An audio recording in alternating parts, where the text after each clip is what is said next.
Convido você a abrir sua Bíblia no Salmo 117.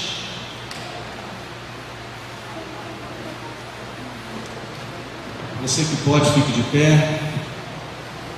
Você que estiver cansado, pode permanecer sentado, não há nenhum problema nisso. Mas você que pode, fique de pé.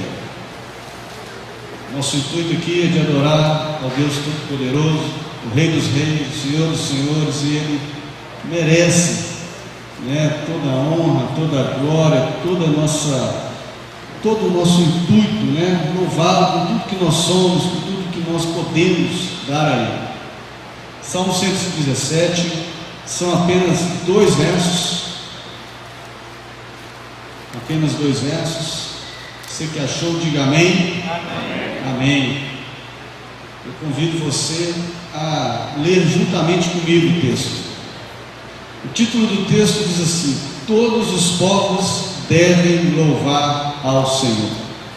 Vamos ler todos juntos, verso 1. Louvai ao Senhor, vós, todos os gentios, louvai todos os povos, porque muito grande é a sua misericórdia para conosco, e a fidelidade do Senhor subsiste para sempre. Aleluia.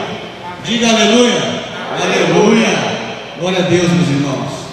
É uma alegria, saber que Deus, Ele dispôs da sua fidelidade, da sua misericórdia para conosco, tem feito assim todos os dias. Por isso nós estamos aqui, por isso estamos alegres no Senhor, por isso estamos aqui para cultuá-lo, e a fidelidade dele ainda é maior ainda, quando nós percebemos que Ele enviou o seu Filho para nos salvar, para nos livrar do império das trevas, para nos dar a mais rica bênção do Senhor que Ele poderia nos dar, que é a salvação. E eu convido você a fechar os seus olhos nessa noite. Você que pode, feche os seus olhos, abaixe a sua cabeça. Após alguns segundos de uma oração silenciosa, nós vamos orar a Deus por esse culto, por esse dia, por esse momento em que Ele nos permite de estarmos aqui na casa do Senhor. Por cada fôlego de vida, nós temos que orar para Deus ter misericórdia de nós.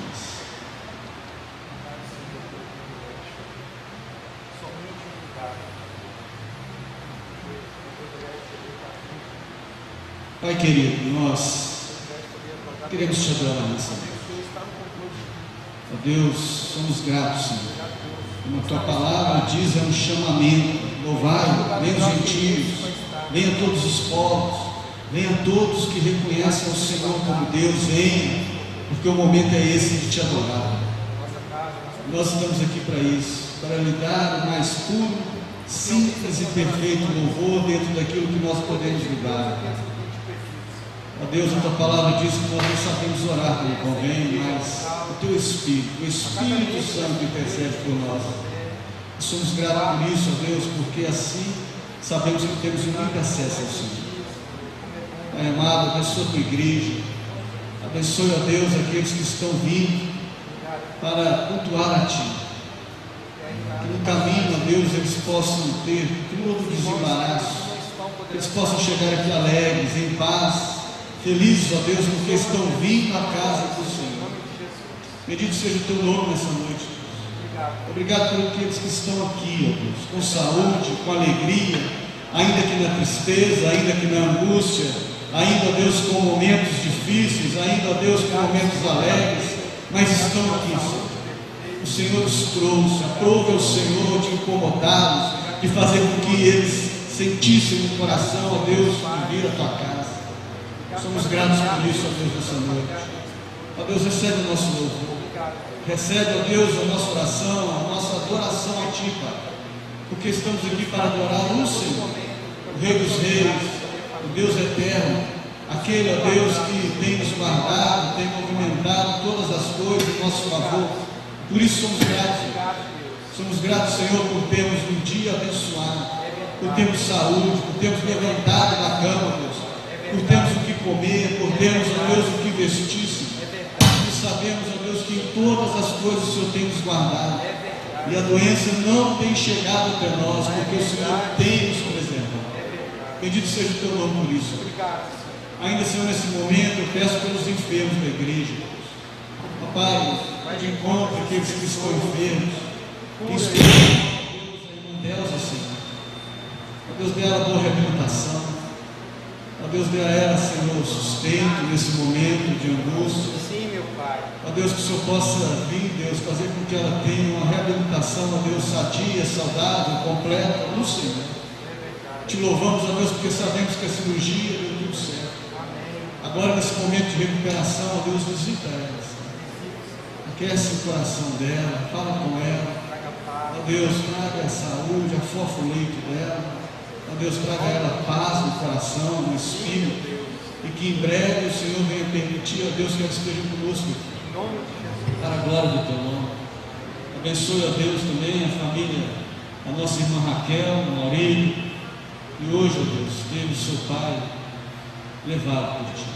Que o Senhor possa ir de encontro deles, ó Deus, acalentar o coração deles, dar a eles sustento nesse momento tão difícil, sustentar a fé, dar a eles força, ser com eles, Deus, em nome de Jesus. Pai querido, ainda nesse momento, Senhor, eu te peço, pela tua palavra que vai ser falada, lida, explanada aqui nessa noite, ó Deus, exposta, Senhor, que seja de forma, Deus, completa em nossas vidas. O Senhor fale conosco, faça aquilo que o Senhor tem que fazer, nos exorte se for necessário. Ó Deus, nos instrua, Pai. Mas acima de tudo, Senhor, que seja o teu Espírito a falar no nosso coração. Nos abençoe nessa noite, Deus. Essa é a minha oração, como assim o Senhor tem feito todos os dias em nossas vidas. E por isso somos gratos a Deus em nome do teu Filho Jesus. E que tudo isso, Deus, seja para glorificar o teu santo e poderoso nome. Assim eu oro grato, Deus, em nome de Jesus. Amém? Vamos louvar a Deus com um cântico. Meus irmãos, boa noite, graça e paz, amém? Amém. Aleluia, Jesus.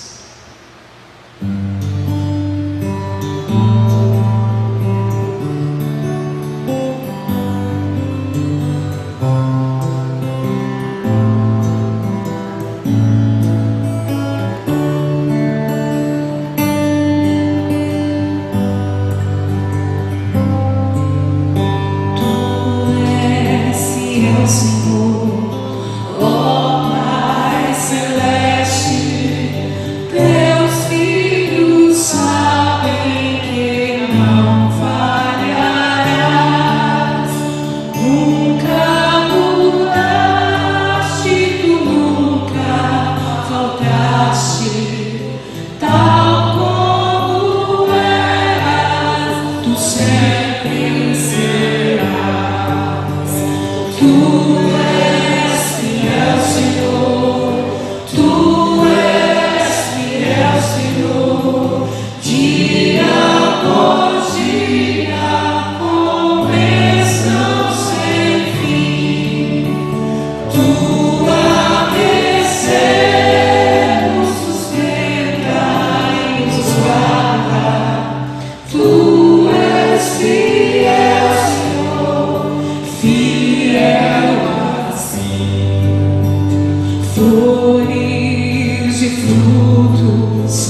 Nesse momento em que nós estamos já na Tua presença, Pai, porque nós vivemos na presença do Senhor. E eu peço a Ti que o Senhor olhe para dentro dos nossos corações agora e que nós possamos apresentar os nossos corações arrependidos diante do Senhor, para que o Senhor possa, Deus, ter misericórdia de nós, perdoar os nossos pecados, perdoar as nossas falhas, que são inúmeras, Senhor. Mas nós estamos aqui e pedimos ao Senhor, tenha piedade e misericórdia de nós. Troca mesmo, Senhor, as nossas vestes, ó Pai. Pai, nos dê um coração quebrantado, nos dê um coração, Deus, que se rende à Sua voz, um coração que se arrepende, um coração ligado a Ti, Senhor, de tal forma que as nossas atitudes, Senhor, que não condizem com a natureza do Espírito, nos cause vergonha e arrependimento. Eu peço perdão, Senhor, pelas minhas falhas, pelos meus pecados, minhas fraquezas, ó Deus, porque o Senhor conhece a pobreza da minha alma, conhece a pobreza das nossas almas. E nós pedimos ao Senhor, nos perdoe, que a bondade do Senhor é grande. E o Senhor é um Deus que se faz presente todo o tempo, em nome de Jesus. Queridos irmãos, eu já cumprimentei vocês, boa noite. Eu estou muito feliz de estar aqui à noite, graças a Deus. Quanto tempo, né? Ficamos sem poder congregar, ficamos sem poder celebrar a noite, mas eu digo, esse tempo foi muito bom, porque nós entendemos que cultuar não é estar só aqui é muito bom, é muito gostoso. Eu gosto muito de estar no meio de todos vocês, mas a gente aprendeu que estar diante do trono é muito mais além, porque todos os domingos reunidos numa casa, num lugar fechado, né? Mas nós estamos aqui felizes e aos poucos nós vamos retomando as nossas atividades e vamos retomando as nossas vidas. Então nós vamos louvar com bastante alegria esse Deus tão bom, adorando de coração, amém?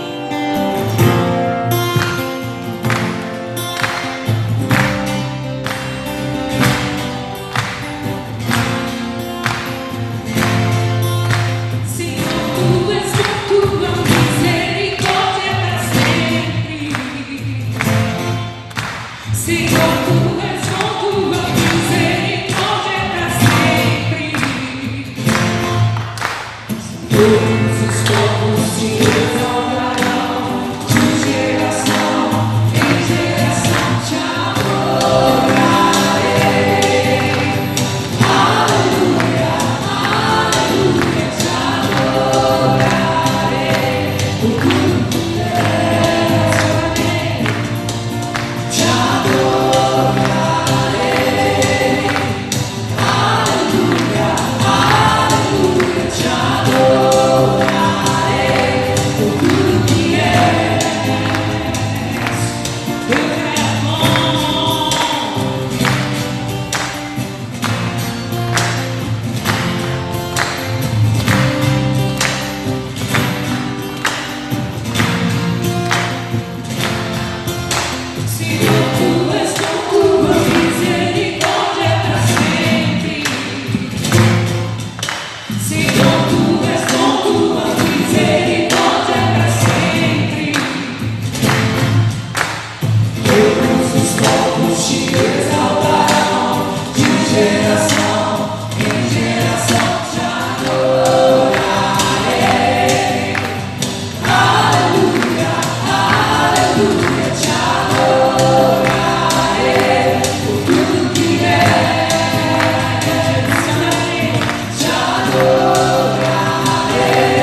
e junto às águas eu encontrei paz. Porque Ele é o meu pastor, eu não temerei, não. Seu cajado e seu cordão me consolam, e eu não tenho medo algum. Porque Ele é meu pastor, porque Ele é meu pastor, e eu não temerei, não.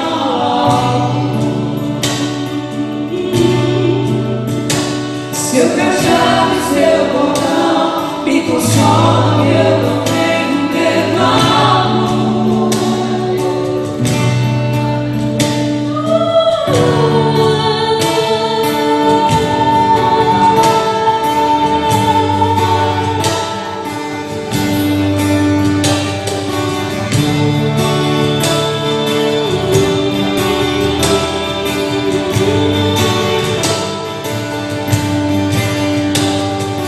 Verdes pastos eu descansarei,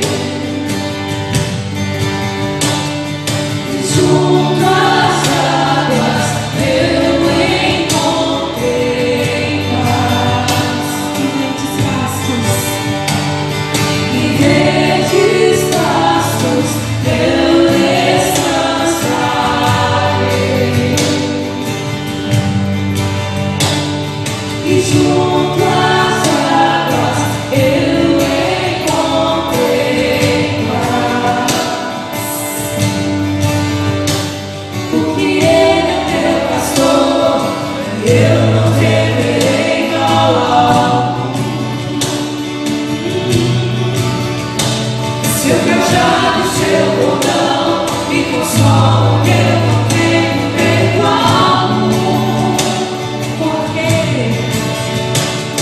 Ele é meu pastor, eu não temerei, não.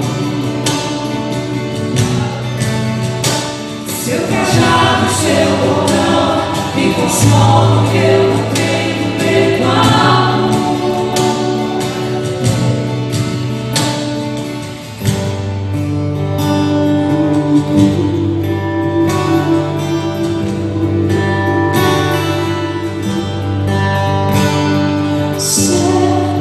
Certamente que a bondade e o amor seguirão.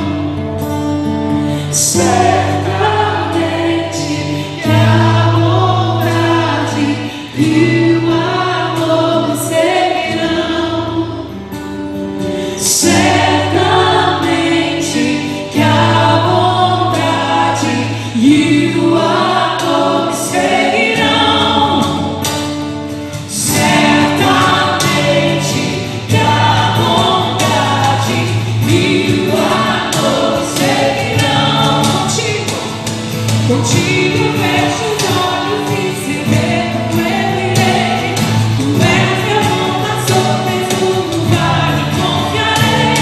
Contigo fecho os olhos e sem medo eu irei. Tu és meu bom pastor, mesmo no vale confiarei. Contigo fecho os olhos e sem medo eu irei. Tu és meu bom pastor, mesmo no vale confiarei. Contigo fecho os olhos e sem medo eu irei. Tu és meu bom pastor, mesmo no vale confiarei. Certamente que a bondade e o amor seguirão. Certamente que a bondade e o amor seguirão. Certamente que a bondade e o amor me seguirão.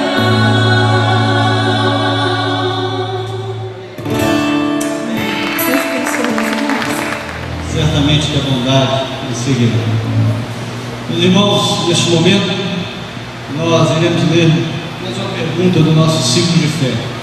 Você que tem a sua mão aí, o símbolo de fé ou a Bíblia de Genebra, vai lá o Catecismo Maior do Westminster. Nós vamos ler hoje a pergunta de número 7. Você que está abrindo aí, vou dar mais um minuto. Pergunta de número 7 do nosso Catecismo Maior. Muitos dias eu queria ler uma introdução, enquanto vocês acham, e eu vou ler a introdução do Catecismo aqui, que diz, que eu acho muito importante, para que a gente tenha um pouco mais de entendimento. Olha só o que diz: vivemos numa época em que privilegia o individualismo e o subjetivismo. Cada um tem sua própria verdade e uma autoridade única e final é rejeitada. Afinal, não estamos livres do perigo do subjetivismo e do individualismo. Da mesma maneira que a confissão de fé, este catecismo instrui o crente desde o princípio quanto à aceitação da Bíblia, as Escrituras Sagradas. Então, para isso que serve o catecismo, para nos instruir o crente, instruir a ele que está mais próximo e interpretar melhor as Escrituras Sagradas. Pergunta de número 7, eu vou ler a pergunta e, como é de costume, eu vou pedir à igreja que repita comigo juntamente. A pergunta é: quem é Deus? Quem é Deus? E a resposta: Deus é Espírito em si. Deus é Espírito em si. E por si infinito em seu ser. Por ser infinito em seu ser. Glória, bem-aventurança e perfeição. Glória, bem-aventurança e perfeição. Todo suficiente, eterno, imutável. Todo suficiente, eterno, imutável. Insondável, onipresente. Infinito em poder. Infinito em poder. Sabedoria. Sabedoria. Santidade. Santidade. Justiça. Justiça. Misericórdia. Misericórdia. E clemência. E clemência. Longânimo. Longânimo. Cheio de bondade e verdade. Cheio de bondade e verdade. Esse é o nosso Deus. Esse é o nosso Deus. Glória a Deus por isso, irmãos. Neste momento nós ainda vamos cantar mais um hino. E você que veio preparado, tem a oportunidade de trazer aqui à frente o seu dízimo, a sua oferta. Você que está contribuindo com a nossa obra. Nós entendemos que a fidelidade, como nós vemos aqui, por Deus ser tudo isso e muito mais ainda, nós entendemos que nós não precisamos mais falar aqui em público sobre dízimo e oferta. Nós entendemos que você já sabe disso.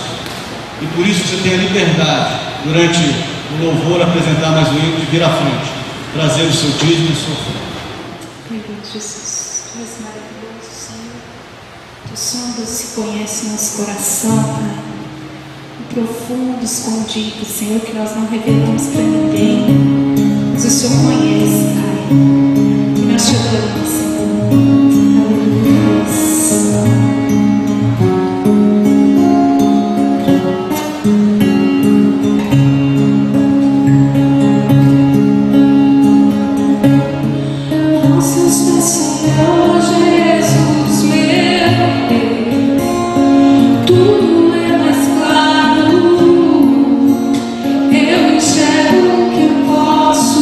Ser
fugirei, tu sondas o meu coração.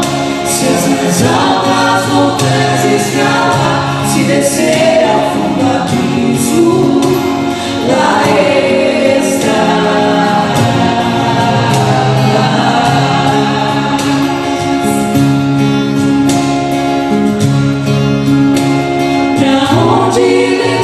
fugirei, tu sondas o meu coração.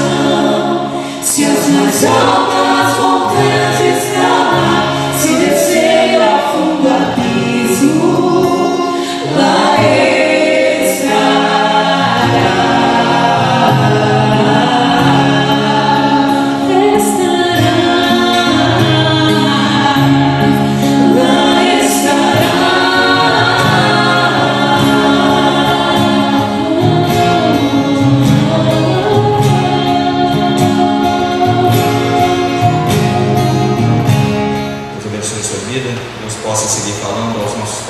nesses dias, de tamanha graça dele sendo derramada sobre nós, mesmo em tempos difíceis, mesmo em tempos de agonia, mesmo em tempos de aflições, tribulações, lutas.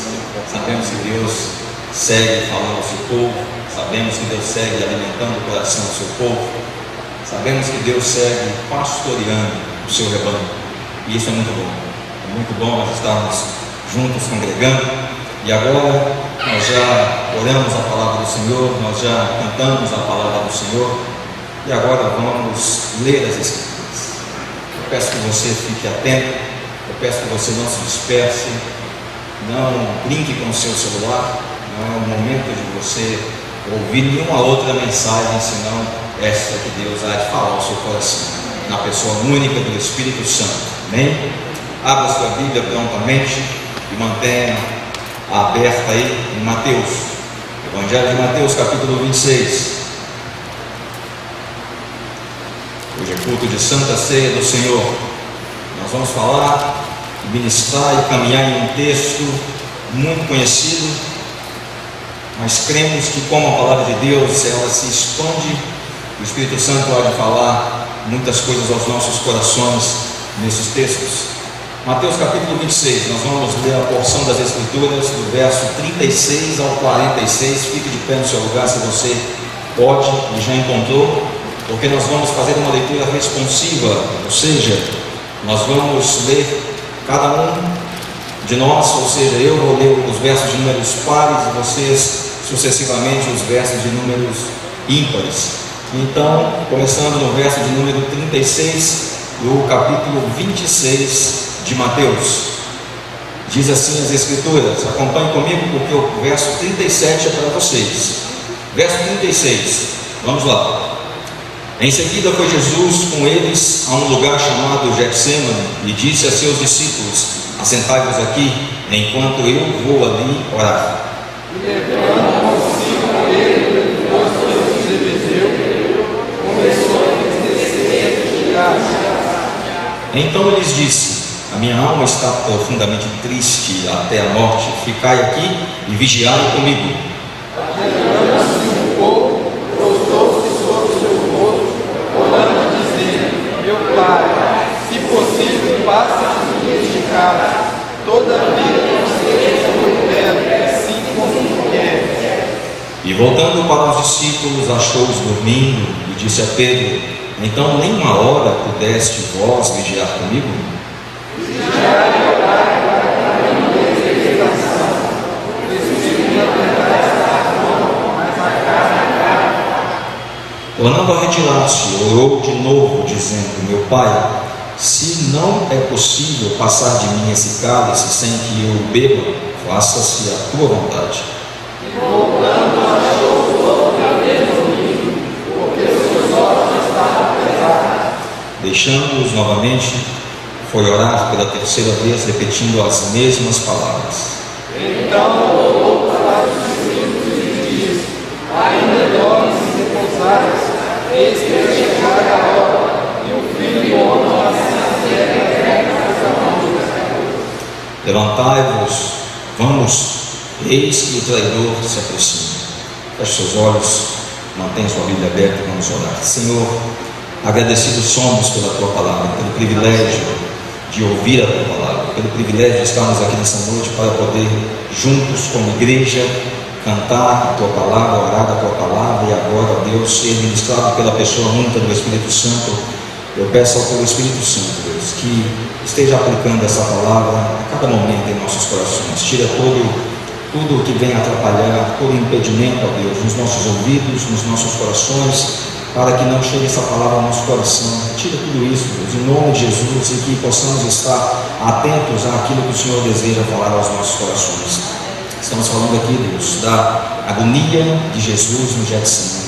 Que o Senhor possa, na pessoa única do Espírito Santo, falar conosco também, assim como falou aos seus discípulos naquele tempo, assim como vem falando na história da tua igreja nesse tempo. Oramos a Ti com perdão de nossos pecados, no nome santo de Jesus, o Teu Filho. Amém. Pode se assentar, meus irmãos. Meus irmãos, nós estamos diante de um texto que conta e está falando sobre a história de Jesus ali no Getsemane. Um grande jardim, um lugar bonito, um lugar belo, mas que foi o palco de algo muito impressionante. Quando nós olhamos para esse texto, o capítulo especificamente de Mateus, ele vai retratar uma sessão muito especial, porque dali em diante vai ser o final desse evangelho. Dali para frente vai culminar especificamente na parte maior de todos os evangelhos, que é a cruz. E Mateus também vai retratar isso. O interessante é que o evangelista Mateus, ele trata de uma maneira muito específica das questões da cruz, umas questões bem assim detalhadas sobre a cruz. E nas Escrituras, quando se fala ainda, caminhe comigo um pouco, porque as Escrituras, quando trata-se de jardim, fala-se de algumas outras coisas que aconteceram nesses jardins ao longo da história da narrativa bíblica. Por exemplo, quando se fala sobre a criação, Deus criou o homem e a mulher e os colocou em um jardim. O homem também, naquele mesmo instante ali, Adão e Eva, caíram exatamente no mesmo jardim onde eles habitavam, onde Deus os colocou. Chegando então nos evangelhos, percebemos que Jesus sofreu a maior de sua agonia, ou a maior de suas agonias. Não foi somente na cruz, mas sim a maior agonia foi exatamente ali no jardim do Getsemane, onde nós vamos caminhar um pouco hoje. Ele foi crucificado também próximo de um jardim. Seu corpo foi sepultado exatamente num jardim. O paraíso também ele é caracterizado supostamente por uma questão sendo parecida com um jardim. Então a Bíblia trata de muitas maneiras belas quando se fala sobre os jardins, quando se fala sobre alguns acontecimentos. Neste texto especificamente poderia ser mais uma noite muito boa, mais uma noite muito bela, quando os seus discípulos e Jesus estavam ali no local chamado Getsemane. Porém, o texto de hoje ele nos chama a atenção para algo que vai nos levar a entender um pouco da agonia de Cristo ali. Os momentos que estavam antecedendo a pavorosa cruz. O momento em que o inferno adentrou exatamente ali no tempo e Jesus foi punido. E Jesus foi punido para que nós estivéssemos livres. Naquele momento, sim, Jesus sentiu todo o peso do pecado. O contexto um pouco aqui ainda para a gente poder entender. Jesus caminhou exatamente da Galiléia para Jerusalém de uma maneira muito convicta, de uma maneira muito certa. Diziam para ele assim: Senhor, se o Senhor for para lá, você vai ser perseguido, o Senhor vai ser perseguido, o Senhor pode ser morto ali. E em vários momentos, algumas pessoas falaram isso com Jesus, inclusive os seus discípulos ali, e ele seguia os repreendendo, e ele veio sem hesitar, sem nenhuma dúvida. Agora, porém, quando ele chega naquele lugar, ali seria o fim, ou seria o começo da nossa libertação, que iria exatamente à sua frente estaria a cruz maldita. Ele caminhou da Galileia para Jerusalém em direção a essa cruz. em direção à sua morte, e ele permaneceu fiel a esse propósito. Ele permaneceu sério, convicto nesse propósito de salvar pecadores, de salvar homens e mulheres que estavam certamente perdidos. E ele aprove Deus que em Jerusalém, nesse momento, ele fosse àquela cruz para poder nos salvar da morte, da condenação eterna. Bom, meus queridos, o nosso texto de hoje especificamente, ele descreve esses momentos que antecederam mesmo essa crucificação. E esse texto especificamente é um texto muito conhecido porque vai falar ali sobre o que comumente nós conhecemos como a paixão de Cristo no Getsemane, como Cristo padeceu ali naquele lugar. Mas o que aconteceu exatamente ali no Getsemane? Que lições nós podemos tirar desse texto que nós lemos, de Mateus 26, dos versos 36 até o 46? Que lições Jesus está nos ensinando ali com as suas atitudes? O que aconteceu que nós podemos tirar muito proveito de tudo isso? Eu quero que você acompanhe comigo o desenvolvimento desse texto e a exposição bíblica a partir dos versos 36 até o 46. E a primeira lição que nós precisamos de aprender, a primeira lição que nós precisamos de rever, porque talvez já estejamos mais familiarizados com ela, com o que nós vamos dizer aqui, é a lição de que na agonia nós podemos ser prensados e somos prensados, mas porém, meus irmãos, nós somos conduzidos à cruz. Na agonia nós somos prensados, somos apertados, mas somos conduzidos à cruz. O crente, o regenerado, ele é conduzido dessa forma, ele tem onde se apegar. Pense bem nos últimos 6 meses de agonia que nós temos passado, muitos de vocês com situações ainda piores. Muitos dos que eu estou olhando agora perderam várias pessoas nesse período. Hoje eu fiz o 11º velório deste ano, participei do 11º velório. Quanta agonia, quanta aflição, quanta tribulação, quanta luta, quantas enfermidades, quantas pessoas estão sendo prensadas, quantas famílias estão sendo realmente prensadas. Mas a família crente, a família regenerada, a família que sabe onde tem que se apegar, ela pode ser prensada e é prensada, mas ela é conduzida à oração. Ela é conduzida à oração. Acompanhe comigo esse texto nos versos 36 até o verso 38, que diz exatamente assim. Acompanhe comigo na sua Bíblia. Em seguida foi Jesus com eles a um lugar chamado Getsemane e disse a seus discípulos: assentai-vos aqui, enquanto eu vou ali orar. E levando consigo a Pedro e aos 2 filhos de Zebedeu, começou a entristecer-se e a angustiar-se. 38. Então lhes disse: a minha alma está profundamente triste até a morte, ficai aqui e vigiai comigo. Meus queridos irmãos, Getsemane é um lugar que significa, o seu significado é exatamente prensa de azeite. É um lugar onde se prensava, um monte onde tinha-se vários pés de oliveiras ali, e é descrito como um lugar também onde que era comum de Jesus se encontrar com seus discípulos. O lugar onde que Lucas descreve que eles estavam comumente indo ali. Lucas capítulo 22, versículo 39, fala sobre isso. Jesus foi com seus discípulos comumente ou de costume para um lugar de costume que eles estavam ali, que era o jardim do Getsemane, um lugar onde que era conhecido como sendo uma prensa, um lugar onde que pelo contexto onde percebemos agora o que o nosso Salvador padeceu ali, passou ali, fica bem dentro do que nós entendemos como lugar de uma prensa. Getsemane era um local muito conhecido, porque eles saíam dali, chegavam ali, aliás, para poder se encontrar, orar, conversar algumas coisas. Mas agora chegaram um momento em que o mestre, sendo prensado, sendo passado por aquela prensa, Jesus ele decide convidar aqueles discípulos para poder ir com ele até aquele lugar. Os discípulos mais próximos, o texto fala o nome deles, são aqueles que geralmente nós até conhecemos nas musiquinhas: Pedro, Tiago e João, aqueles mesmos ali que estavam mais próximos, aqueles que estavam mais no cotidiano de Jesus ali, mais próximos dele exatamente. Porém ali, Jesus os conduziu até aquele lugar até aquele Getsemane, até aquela prensa de azeite ali.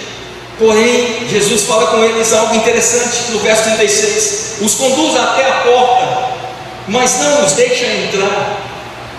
Jesus, acompanhe comigo no verso 36, diz assim: sentai-vos aqui, sentai-vos aqui. Isso nós podemos perceber que já é o retrato de uma humanidade caída. Uma humanidade, nós vamos ver, totalmente fragilizada, quando por 3 vezes Jesus volta àquele lugar para ver se eles estão atentos, e eles estão o quê? Dormindo. Eles estão dormindo. Mas Jesus fala com eles assim: olha, sentai-vos aqui, vocês não precisam de entrar. Jesus não estava com medo de entrar no Getsemane para poder orar.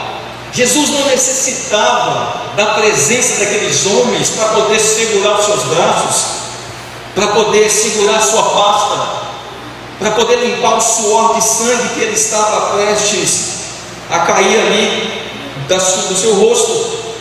O Salvador não queria ajuda para passar por aquele cálice. O Salvador não queria que eles padecessem aquela situação, porque justamente o Salvador veio para os salvar daquela situação, daquela agonia. Aquilo não seria só mais uma oração, meus irmãos. Fique atento nesse texto, porque ali não seria só mais uma oração, não seria mais um encontro entre o mestre e seus 3 discípulos mais próximos, para poder ir ali, orar e voltar para casa. Não era esse momento ali. E Jesus diz a eles assim: sentai-vos aqui, fiquem aqui. Pois Jesus veio para poder cumprir exatamente aquele momento. Ele não veio para poder ser aclamado em cima de um animal entrando em Jerusalém como se aquilo ali fosse o ápice.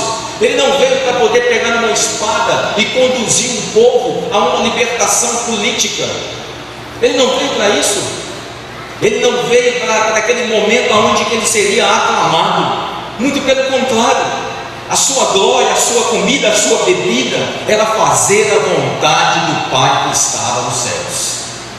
É isso, é para isso que ele veio. Este era o seu propósito. Por isso ele diz àqueles homens: sentai-vos aqui, eu vou no lugar de vocês, eu vou entrar.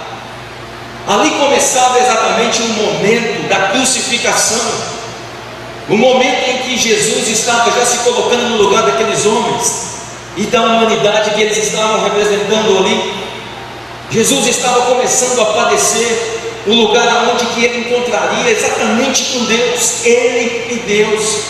Por isso seus discípulos se assentaram ali e deveriam ficar atentos, porque Jesus fala para eles: sentai-vos aqui, vigiai, para que não caís em tentação, porque o contexto ali seria um contexto de traição. Seria um contexto que estava antecedendo a traição de Judas, um de seus discípulos. E Jesus fala para eles: fiquem atentos, sentai-vos aqui. Mas não paramos por aí. O mesmo verso 36, acompanhe comigo, que ele diz: sentai-vos aqui, enquanto eu vou ali orar. Passar pela prensa, meus irmãos, é momento em que, na maioria das vezes, nós estamos sós. Não estamos rodeados dos amigos, não estamos rodeados das pessoas que tanto sorriem conosco, porque geralmente nós temos mais pessoas para poder sorrir do que pessoas para poder chorar conosco. Isso é assim, o Salvador nos demonstra isso. Ele não chamou seus 12 discípulos para aquele monte das oliveiras, ele chama 3, e dos 3 ele fala: sentem aqui enquanto eu vou ali orar, porque ele sabia que o estava aguardando. Na agonia, nós não temos dúvidas, meus irmãos, de que somos pensados. Porém, meus queridos, nós temos o privilégio de estar mais perto de Deus. Eu vou ali orar. É o momento em que você para tudo para poder pensar na situação que você está vivendo. Desliga celular, vai para o quarto, pega o seu carro talvez e vai para um lugar mais distante. Ah, pastor, mas tem que subir no monte. Não estou dizendo de subir no monte, mas subir para qualquer lugar, um lugar mais retirado, um lugar que você pode chamar de seu Getsemane, um lugar que você pode parar e clamar a Deus, um lugar que você pode parar ali por algum momento e ficar em silêncio e dizer simplesmente o seu nome: Senhor, aqui sou eu. um momento, um lugar aonde que você não tem palavras mais para poder dizer. Talvez até as lágrimas já tenham secado bastante. Talvez você vá no carro até ali chorando e clamando a Deus, porque você se retirou para poder orar. Mas é um lugar onde que talvez estamos sendo prensados, aonde que Deus pode estar tratando algumas coisas conosco, tratando de algumas situações de nossa vida, alguma debilidade, alguma situação. Somos prensados, mas estamos mais perto de Deus.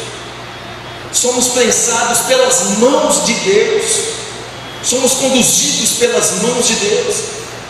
Jesus, ao chegar ali no Getsemane, ele se dirige à oração, ele se dirige ao momento da oração, uma oração singular, uma oração precisa, uma oração direta. O verso 37 diz que a sua alma estava assim, terrivelmente entristecida ao extremo. Quantas vezes, meus irmãos, não temos palavras, não temos condições de dizer mais nada, e estamos da mesma maneira assim.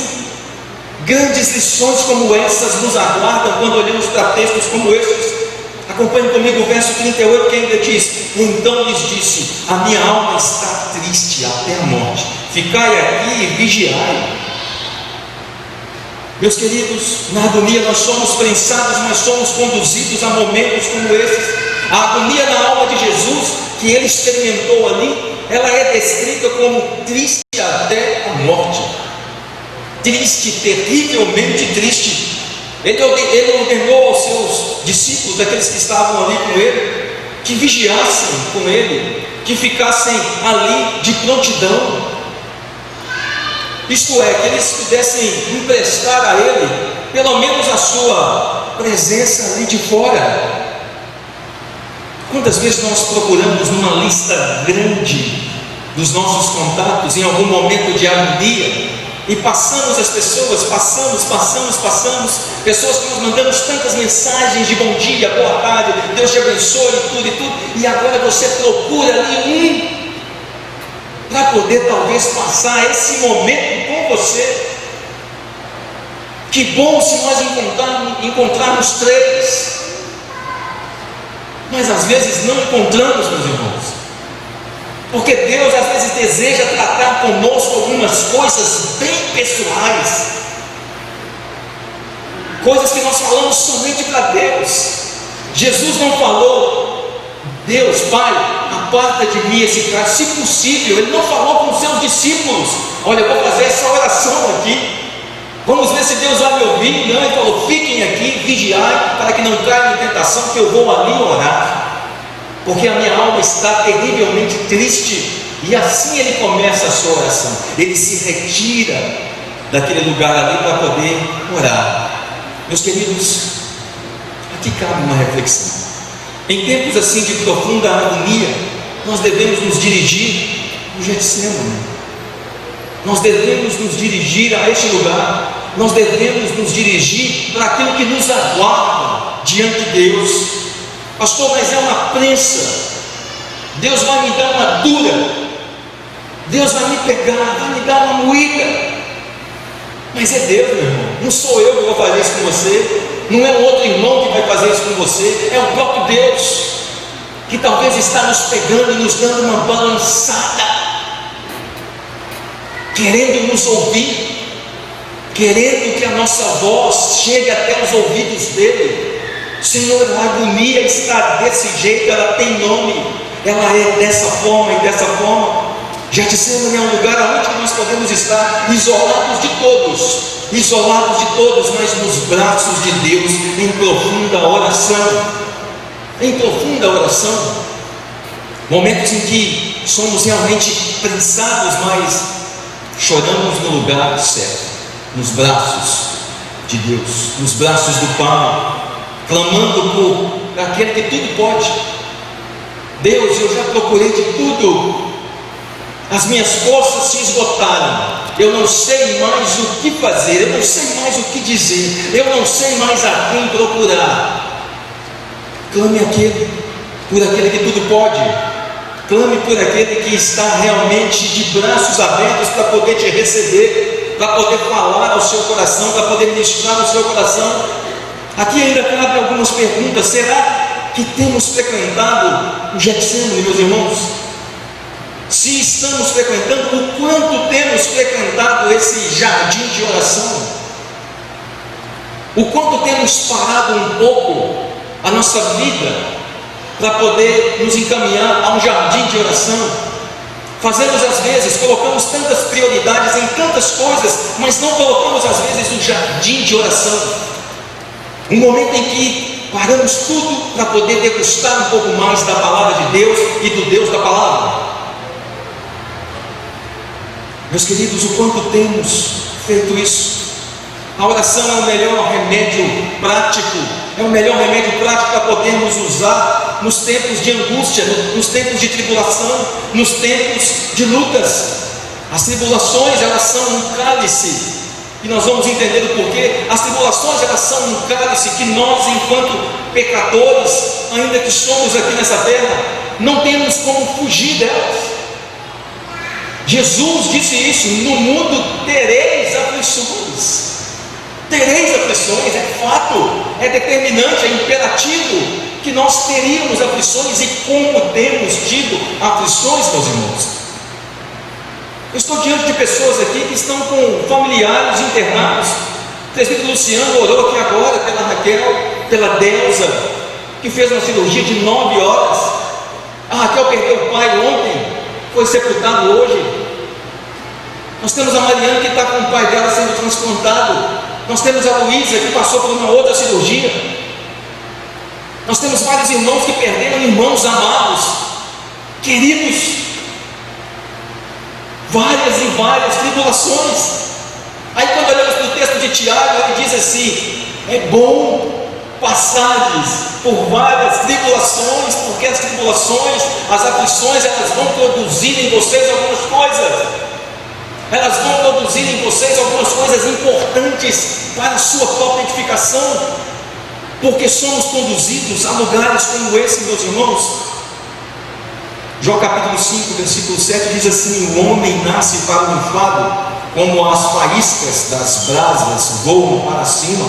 Ou seja, é fato a tribulação, mas cedo ou mais tarde ela vai acontecer. Pastor, o senhor está profetizando maldição? Não, é Bíblia, meu querido. É o que a Bíblia diz. A Bíblia não é só vitória, é só vitória. A Bíblia não é venha para Jesus e deixe de sofrer. Muito pelo contrário, ela venha para a cruz e comece a sofrer com o Cristo de todos. É assim. Venha para Jesus e comece a padecer o que o nosso Salvador padeceu. Venha experimentar as dores da cruz. É assim.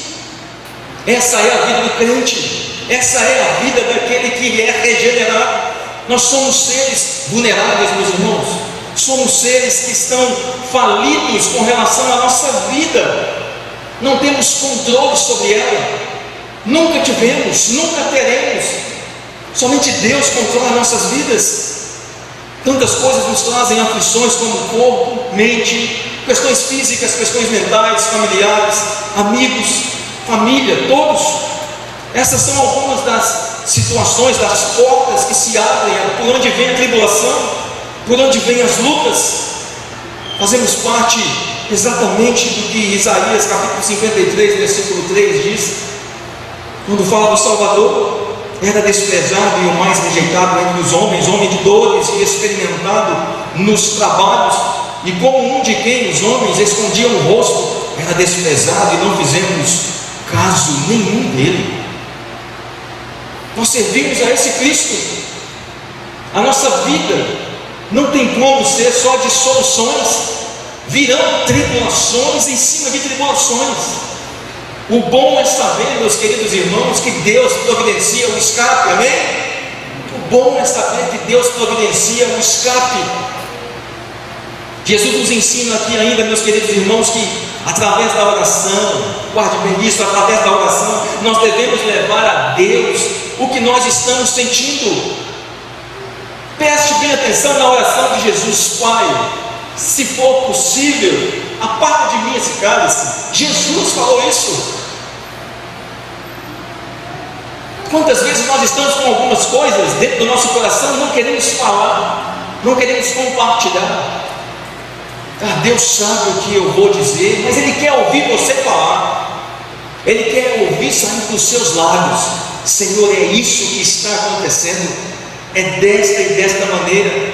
Jesus nos ensina ainda que através da oração nós devemos, em adoração, nos prostrar diante daquele que tudo pode, Deus, o nosso Pai. Deus, o nosso Pai. Ele nos ensina ainda que através da oração nós devemos expor as nossas dificuldades, as nossas debilidades diante do Senhor. Nós devemos clamar por ajuda, nós devemos confiar naquele que pode soberanamente, tem o controle de todas as coisas e pode nos livrar, se for da vontade dEle. Meus queridos, nós devemos confiar que Ele é soberano, sabe para quê? Que Ele tem todo o poder para poder nos livrar das tribulações, e quando Ele não nos livra das tribulações, Ele tem todo o poder para poder nos livrar nas tribulações, para poder nos sustentar, para poder dizer assim: você vai conseguir passar por isso, porque eu estou com você nesse vale, eu estou com você nesse jardim, eu não te desamparei, eu não te abandonei. Ele tem todo o poder para realizar essas coisas, nos livrar das tribulações ou nas tribulações. Um grande comentarista desse texto fala uma coisa interessante: se for possível e se a petição solicitada, se a oração solicitada contribuir para a glória de Deus, então o nosso pedido nos será concedido. Se nós oramos a Deus e de repente isso vai glorificar a Deus, a resposta que Deus tem para poder nos dar, Ele poderá nos conceder, porque está ligado à glória dEle, não está ligado àquilo que nós determinamos. É por isso que é lamentável quando nós percebemos, amados irmãos, crentes nossos, dizendo: eu determino, Jesus vai ter que me curar, e quando Ele não cura, você o abandona. E quando Ele recolhe aquela pessoa amada, o que nós fazemos? Para onde vai o nosso chão?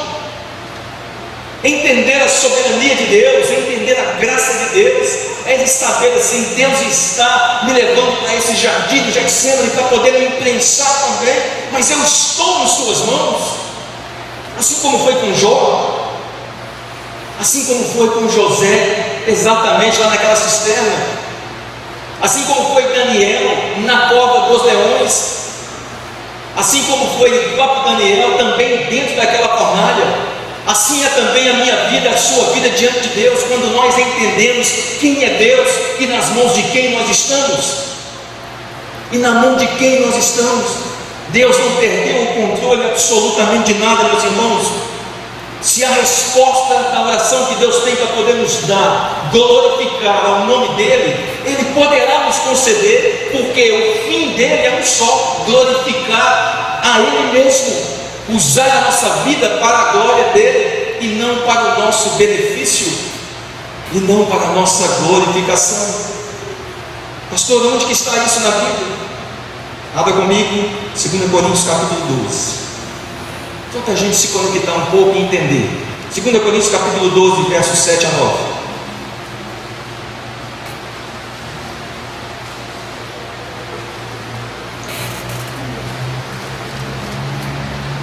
Um homem chamado Paulo. Conhecemos bem esse homem. E olha que foi Paulo. 2 Coríntios capítulo 12, versos 7 a 9 diz assim: e para que não me exaltasse pela excelência das revelações, foi-me dado um espinho na carne, a saber, o mensageiro de Satanás, para me esbofetear, a fim de não me exaltar, acerca da qual 3 vezes orei ao Senhor para que me livrasse. E ele me disse: a minha graça te basta, porque o meu poder se aperfeiçoa na fraqueza. De boa vontade, pois, me gloriarei nas minhas fraquezas, para que em mim habite o poder de Cristo. Meus queridos irmãos, talvez em alguns momentos nós ouviremos apenas isso aqui do Senhor. Nós oraremos, estaremos em tribulações, aflições, lutas, estaremos com um espinho na carne terrível. E em algum momento Deus pode virar simplesmente para nós e falar assim: a minha graça te basta. A minha graça te basta, porque a graça ela é melhor do que a vida. Talvez Ele não vai nos livrar da tribulação que você está passando agora. Talvez Ele não vai te livrar dessa aflição tão cedo. E nesse momento Ele talvez esteja exatamente falando ao seu coração: meu filho, minha filha, a minha graça te basta. A minha graça te basta. Olhe para mim. Olhe para mim, não fique olhando para as suas lutas agora, olhe para mim, porque na sua fraqueza o poder de Deus vai ser aprimorado, e isso basta. Meus queridos, no Getsemane nós somos prensados no caminho da oração, no caminho da intimidade com Deus, no caminho do relacionamento mais próximo com Ele. Se Jesus foi prensado ali no Getsemane, é exatamente no contexto de estar mais próximo de Deus, de estar exatamente nas mãos de Deus. Quando falamos assim: eu estou nas mãos de Deus, então entenda que nós somos um barco nas mãos do oleiro, e que em algum momento, nessas orações que nós fazemos, Ele pode simplesmente nos apertar, quebrar, fazer de novo, nos apertar, jogar água, apertar, moldar novamente. Esse é o papel do oleiro, Ele é o oleiro. Nós somos o barro, como diz as Escrituras. Estamos em suas mãos. Estar nas mãos de Deus não é simplesmente estar, Deus está massageando o nosso ego, Deus está, Deus me ama muito, ama, mas de repente, por nos amar, Ele está nos moldando um pouco mais, e vai apertar, e vai fazer alguma coisa nova novamente em nossas vidas. Vai fazer algo que nós tanto necessitamos, e talvez não é o que nós queremos, mas é o que nós precisamos. O que nós precisamos de dar uma sacolejada. Aprendemos então essa primeira lição, que na agonia nós somos prensados, mas somos conduzidos à oração, à intimidade com Deus. Acompanhe comigo a segunda lição agora, que está nos versos 39, 42 e 44 do texto de Mateus capítulo 26. Verso 39 diz assim: adiantando-se um pouco, prostrou-se sobre o seu rosto, orando e dizendo: meu Pai, se possível, passa de mim esse cálice, todavia não seja como eu quero, e sim como tu queres. Verso 42: tornando a retirar-se, orou de novo dizendo: meu Pai, se não é possível passar de mim esse cálice sem que eu o beba, faça-se a tua vontade. Verso 44: deixando-os novamente, foi orar pela terceira vez, repetindo as mesmas palavras. A segunda lição que nós devemos aprender aqui, meus irmãos, é que na agonia nós aprendemos mais sobre a relação de submissão.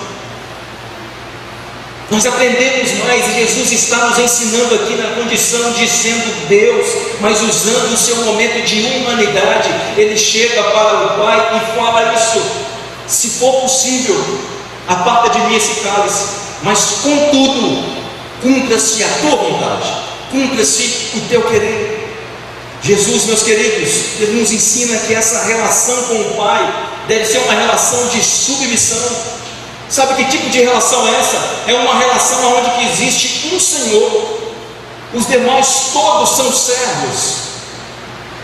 Os demais não estão em cima de pedestais, não são queridinhos de Jesus, não são, existe somente um Senhor. E aqui o nosso Senhor, o Salvador, Jesus Cristo, nos ensina isso. Ele, na condição de um Deus Todo-Poderoso, mas cumprindo a missão que lhe foi atribuída, Ele chega para Deus e o Pai Todo-Poderoso e diz a Ele: se possível, aparta de mim esse cálice, mas contudo, cumpra-se a tua vontade. O Senhor é soberano, o Senhor vai fazer o que tem que fazer. Eu estou na condição de servo, tanto que Isaías o chama de servo sofredor. Servo sofredor. Nós servimos a esse Deus, meus irmãos. Nós servimos a esse Deus Todo-Poderoso, que se humilhou, esvaziou da sua glória para poder servir uma humanidade pecaminosa, uma humanidade caída, para poder salvar homens e mulheres que estão na minha frente agora, homens e mulheres que Ele resgatou pelo seu sangue. mas ele nos ensina o princípio da submissão. O nosso Salvador se submete, acima de tudo, à vontade de seu Pai. Ele não se submeteu à pressão de seus discípulos. Um discípulo muito gente boa, que pressionou a ele: Senhor, não vá. Senhor, eu dou a vida pelo Senhor. Dá. Eu vou fazer isso pelo Senhor. Não vai, Pedro. Não vai.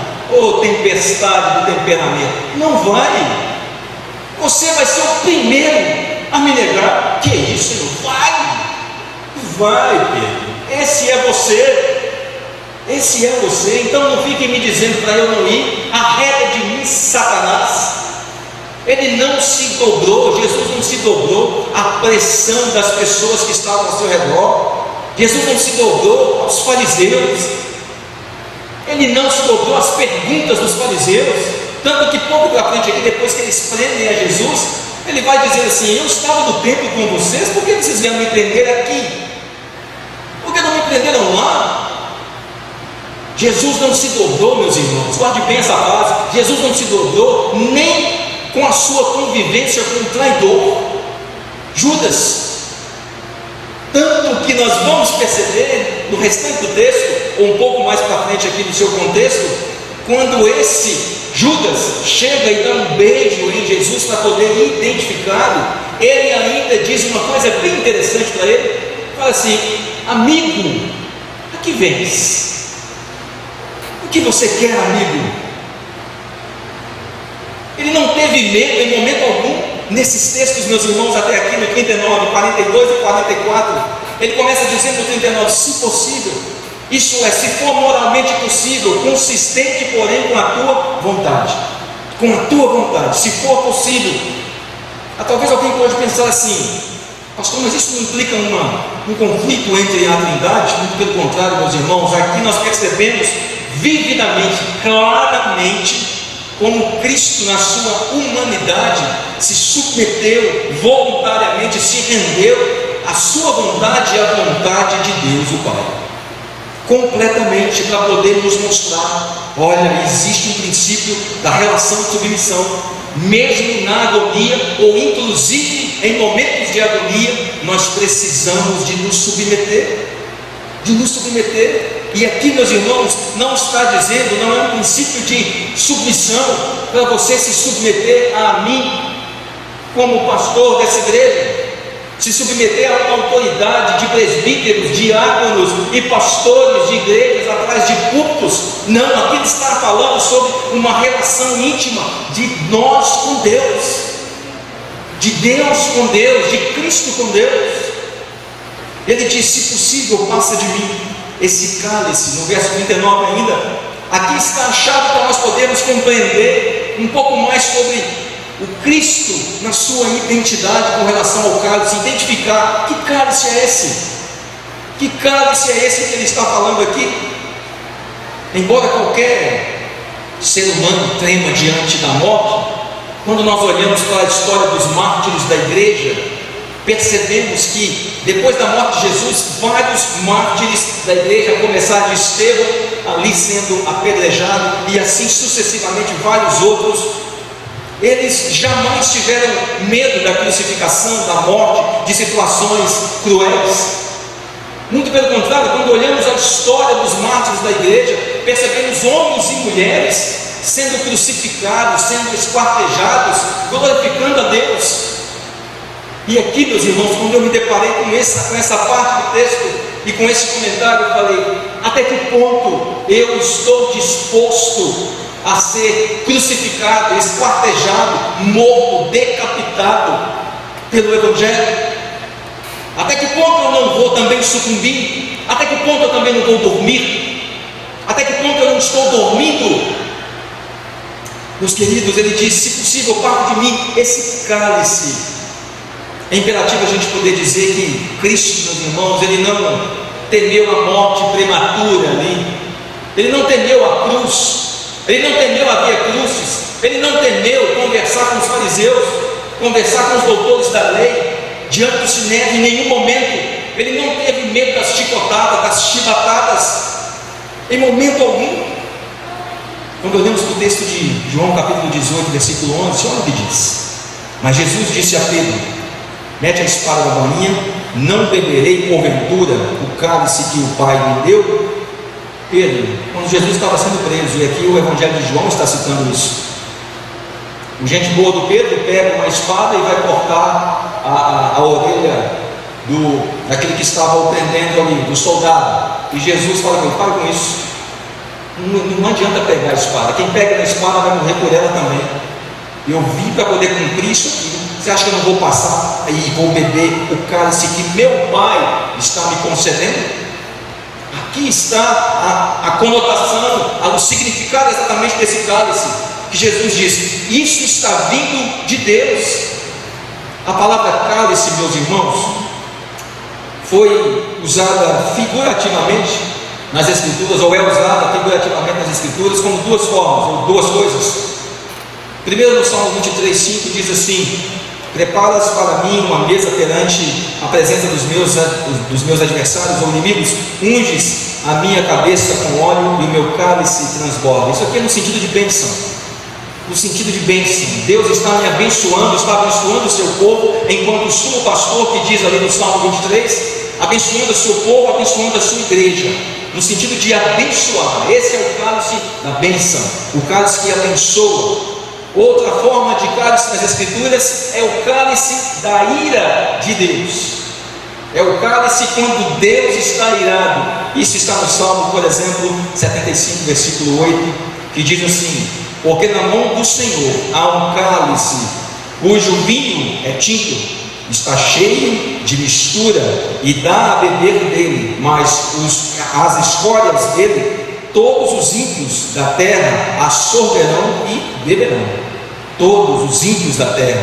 Isso aqui é o cálice da ira de Deus. E esse texto do Salmo 75, versículo 8 diz que está dando esse cálice, está concedendo, o Pai está concedendo esse cálice.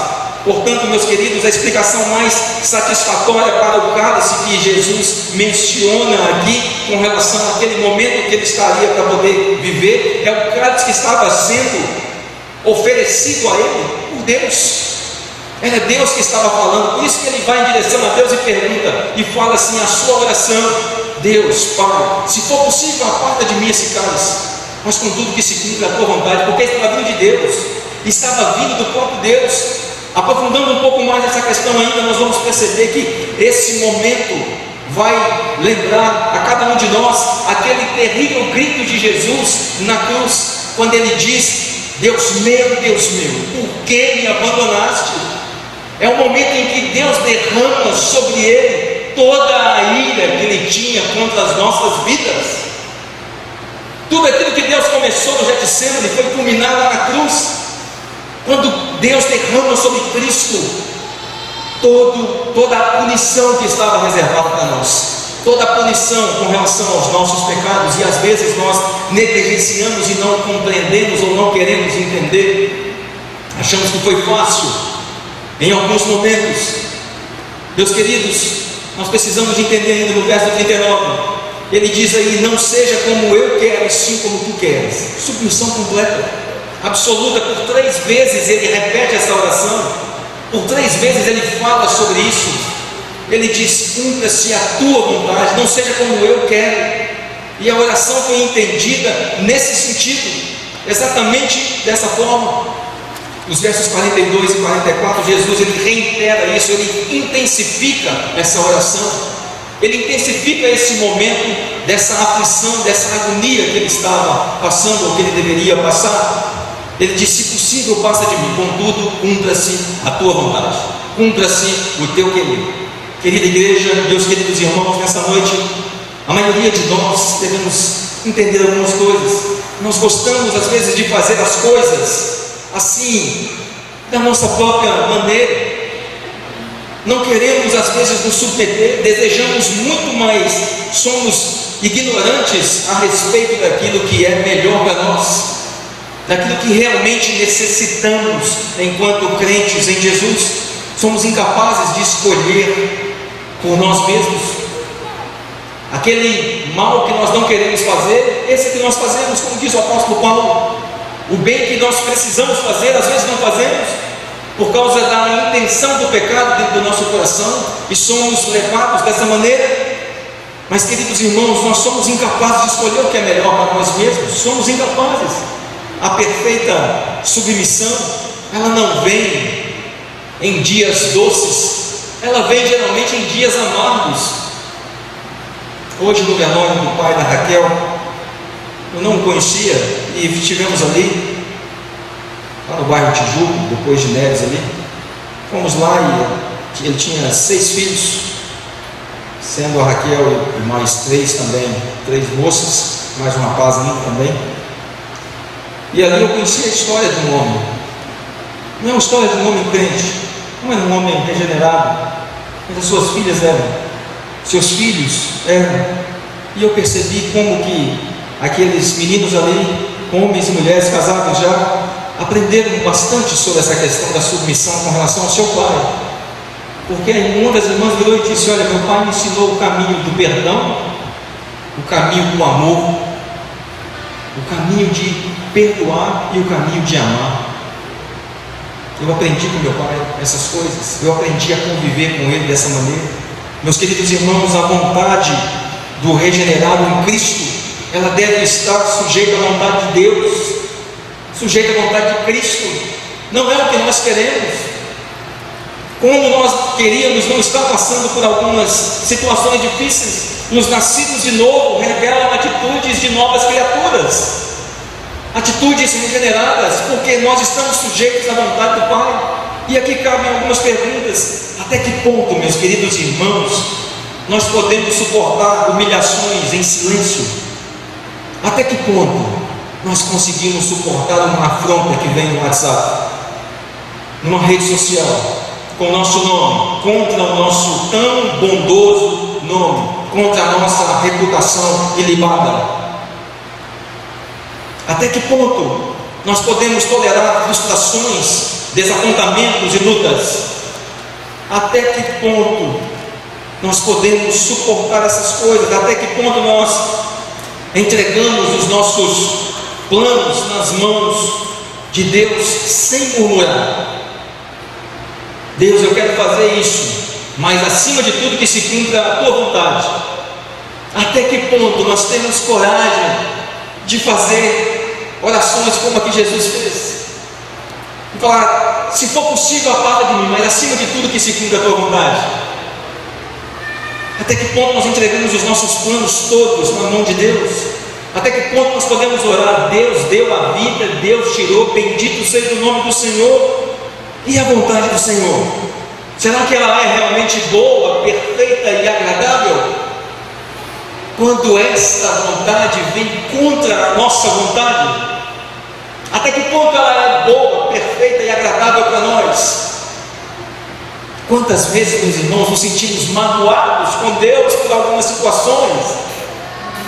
Queríamos que fosse tão de outra forma.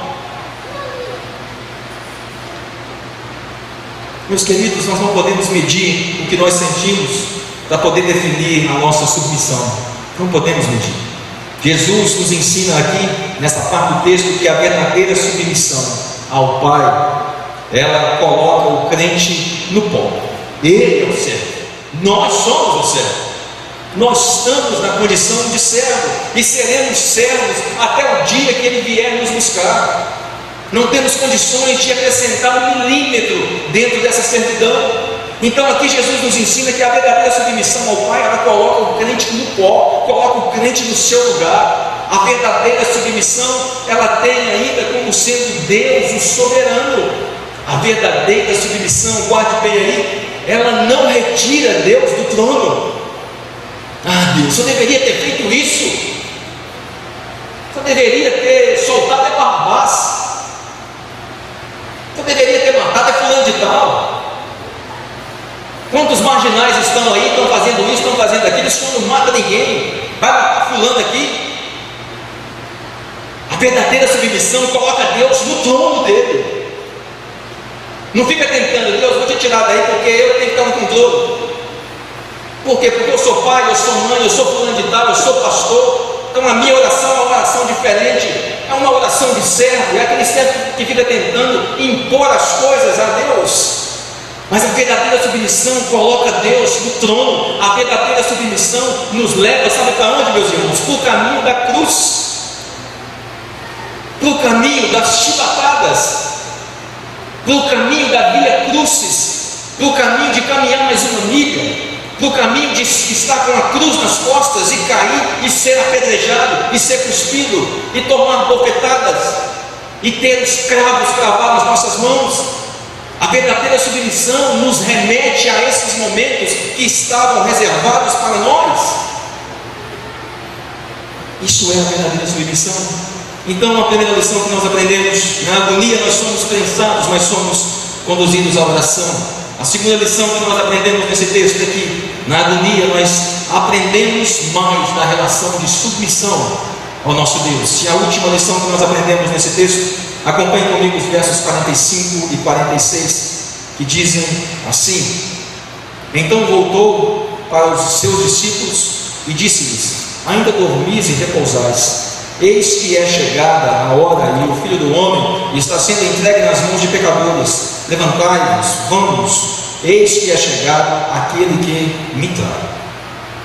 Meus irmãos, a terceira lição que nós aprendemos aqui é que na agonia nós somos levados à total dependência de Deus. Total e absoluta dependência de Deus. Jesus, por 3 vezes, ele solicitou aos seus discípulos que ficassem atentos ali, que vigiassem, que ficassem ligados. Porém, eles não conseguiram cumprir tal tarefa. Eles não conseguiram, eles dormiram. Meus irmãos, isso demonstra um pouco mais do abandono a Jesus naquele momento. O quanto Jesus ficou abandonado. Pedro, Tiago e João não conseguiram ficar com ele ali uma hora, não conseguiram velar juntamente com ele ali, orar por ele, interceder por ele, nenhuma hora.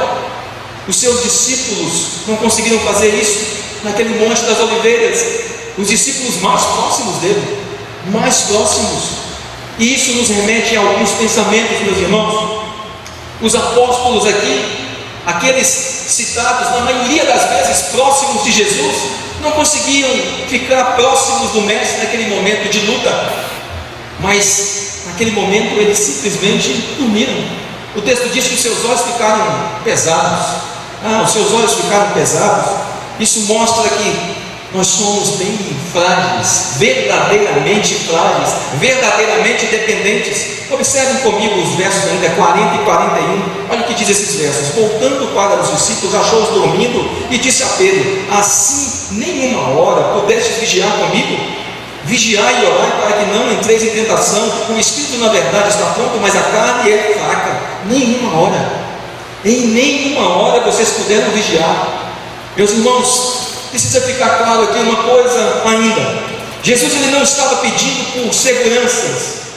Jesus não se colocou aqui na condição de pastores, apóstolos, que saem daqui para lá e tem que estar cheio de segurança para poder subir no monte, para poder ir para tal lugar, para poder fazer tal coisa. Vão orar e leva os apóstolos para poder fazer isso, leva os discípulos ali, os supostos discípulos desses apóstolos terrenos, falsos desta terra, para poder fazer alguma coisa por eles. Jesus não estava pedindo aqui por segurança: olha, vigia aí porque de repente pode chegar alguém, vigia aí porque eles estão me procurando para poder me crucificar, então cuidado, se chegar você me fala que eu corro. Não era isso que ele colocou aqui. Ele estava querendo: olha, fiquem aí, vigiai para vocês, para que vocês não venham a cair em tentação. E ele estava falando ali principalmente com quem? Com Pedro, aquele que estava pronto para poder negar Jesus 3 vezes, aquele que estava ali para poder fazer as coisas, vou acontecer. E Jesus estava falando com ele: Pedro, vigiai para que você não venha cair em tentação. Ele estava preparando aqueles homens ali para aquilo que viria, estava preparando aqueles homens para aquele momento de total dependência de Deus. Jesus os exorta dizendo: o espírito está pronto, mas a carne é fraca. Ele estava falando, meus irmãos, para aqueles homens que estavam aprovados, homens que estavam sendo aprovados para o serviço do apostolado, para o serviço de testemunha ocular, para poder levar ao mundo o evangelho da salvação. E ele estava aprimorando a vida daqueles homens assim: fiquem atentos às necessidades. Mas aqueles homens não conseguiram.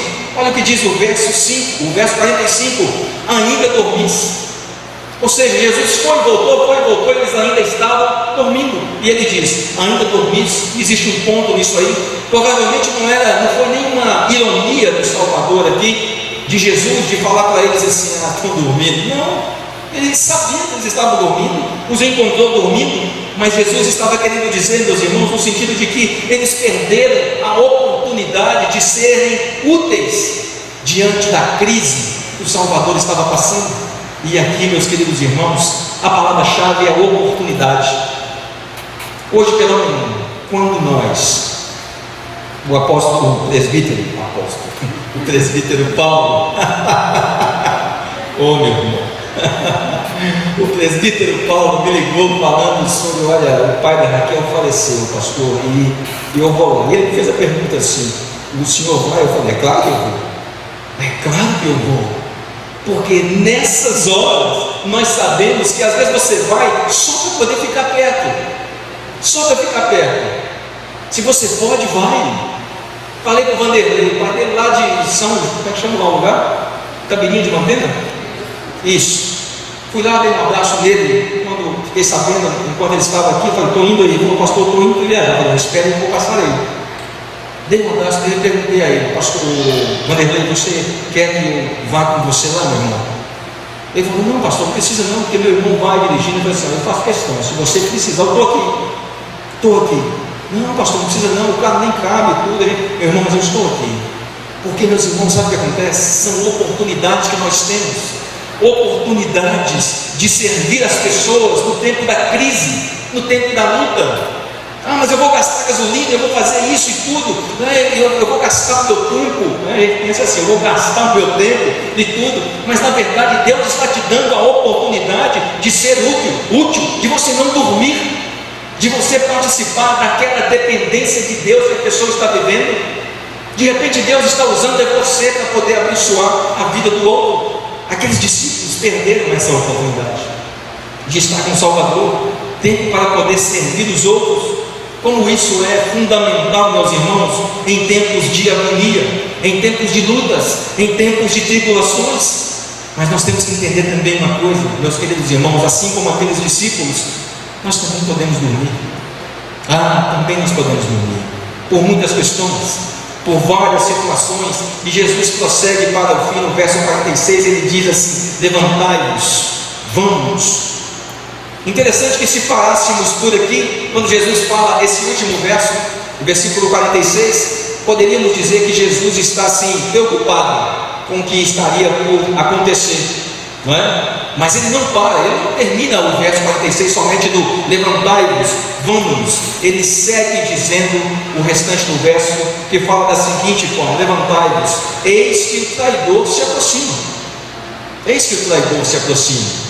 Jesus estava pronto para poder receber aqueles convidados de honra, convidados preparados para aquele fatídico dia, convidados preparados para o momento ícone da história, convidados preparados para verem exatamente a total dependência que somente poderia vir de Deus na vida de Jesus.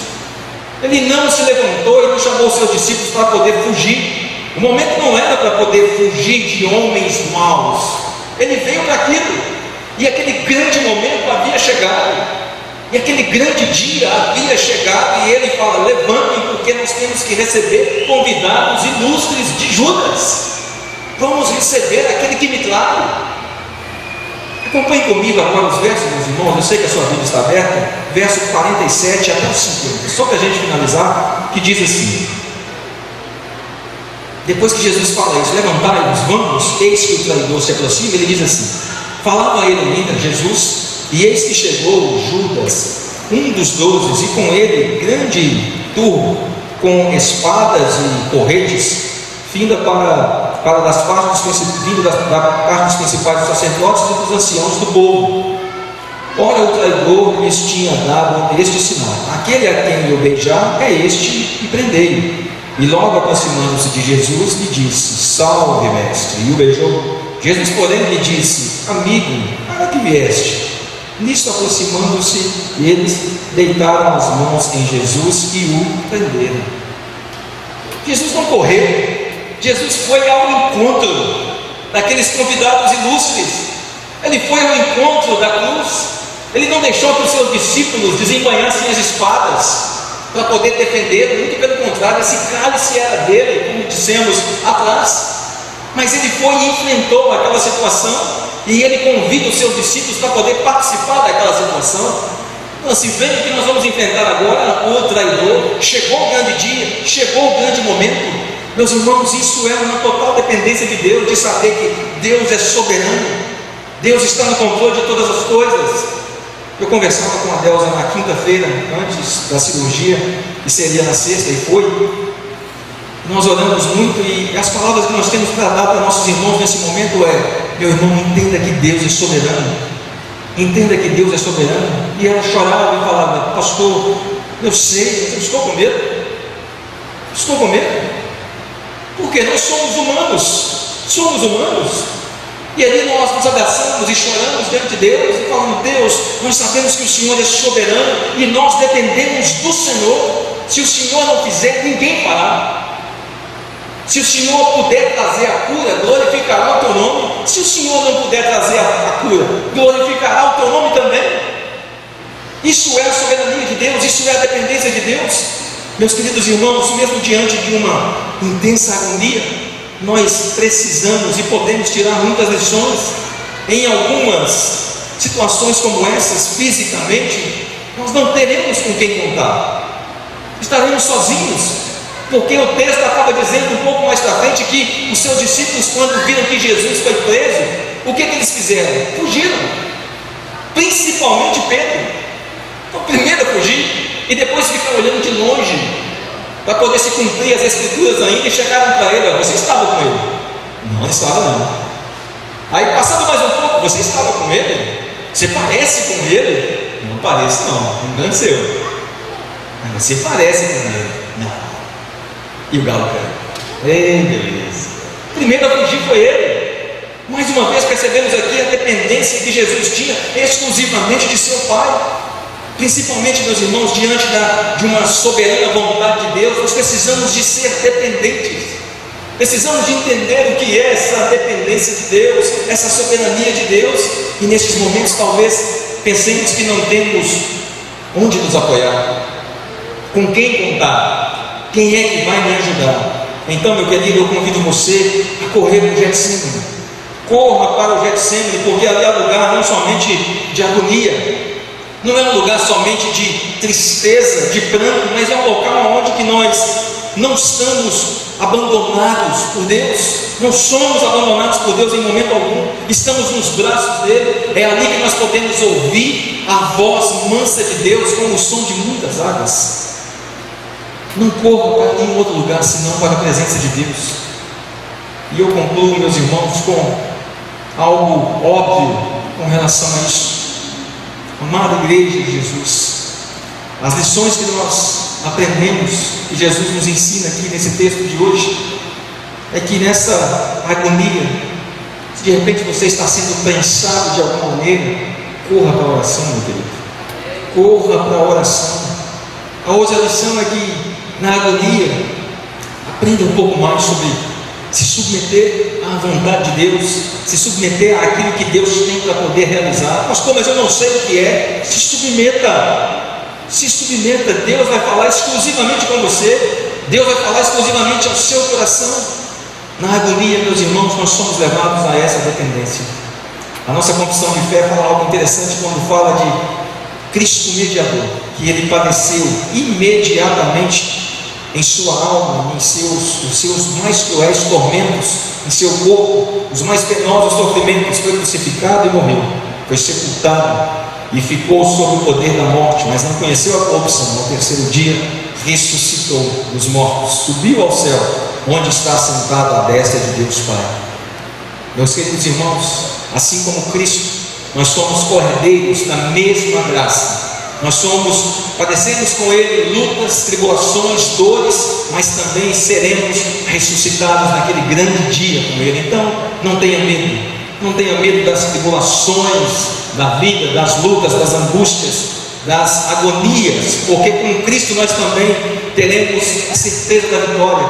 E graças a Deus por Jesus Cristo, graças a Deus porque Ele sim está nos livrando, Ele sim segue nos livrando, e como igreja nós não podemos ficar alheios a essas lições. Que você possa ir para a sua casa pensando um pouco sobre essas lições. Na agonia, assim como viveu Jesus, nós podemos tirar muitas lições. Leve isso com você e que Deus possa assim o abençoar grandemente em nome de Jesus. Amém? Fique de pé no seu lugar, vamos orar e vamos participar desse momento da Santa Ceia do Senhor. Chamo aqui os oficiais, presbíteros e diáconos para que nós possamos orar e participar desse momento juntos aqui ainda e glorificando a Deus e orando com ações de graças. Vamos receber a interpretação da bênção nesse momento ainda, que você possa ter uma semana produtiva e que esses valores, esses princípios bíblicos expostos nessa noite possam ficar no seu coração como igreja, que seja realmente uma igreja que triunfante, uma igreja relevante, uma igreja que está exatamente caminhando para o céu, para a mansão celestial em nosso Senhor. Que Deus o abençoe grandemente. Nós temos o nosso culto de quarta-feira que retornou à medida do possível. Se você puder estar conosco às 19h40, às 19h40, todas as quartas-feiras aqui estamos estudando a Confissão de Fé de Westminster, um dos nossos maiores e mais produtivos símbolos de fé. Esteja conosco todas as quartas-feiras aqui, escola bíblica também, todo domingo às 9h. Que Deus possa o abençoar graciosamente. Vamos orar ainda em nome de Jesus. Senhor, te louvamos mais uma vez, obrigado por tudo, que o Senhor possa nos levar em paz para os nossos lares, nesse momento tão gracioso desta noite, ó Deus, nesse culto de Santa Ceia. O Senhor seja conosco, que a graça de Deus, o nosso Pai, a comunhão do Filho e as doces consolações do Espírito Santo de Deus repouse sobre a igreja do Senhor aqui e a igreja também do Senhor espalhada em toda a face da terra, hoje para todos sempre. Amém e amém.